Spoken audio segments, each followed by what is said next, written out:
welcome back to Energy Cleaning and Life Hacks. I have a life-changing hack for you when it comes to your lids and your pots and your pans. You may have seen a video related to this, but you are gonna see something new that you have not seen before. This is hot, my friend. Usually what happens when you cook? You got the hot lid, you got things boiling, and then you're trying to find a place to put this. You're like, I don't know if I wanna put this hot thing on the counter, and then you're like, oh gosh, don't crack anything, and then it's like all wet and slippery down there, and then you're like, well, do I put it on here?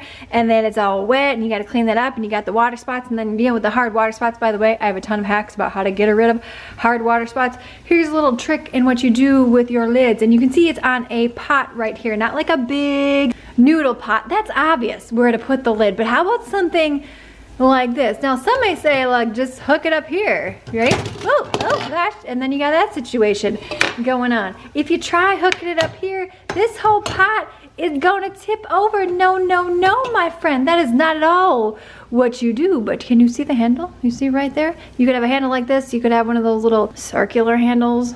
Lay it right there, like that. Can you see? It's rusting, it's sturdy, nothing breaking. And then you're like, oh, the glass is getting hot. But look at the metal around the rim, right here.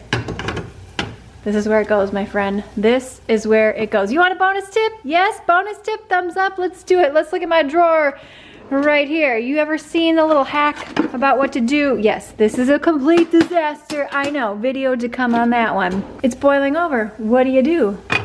Put a wooden spoon on top. Ba-bam, my friend. Now, if you want to know what happens when you run hot water in the center of your jar, click the video on screen now. Thumbs up, subscribe, and I will see you, my friend, in the next one.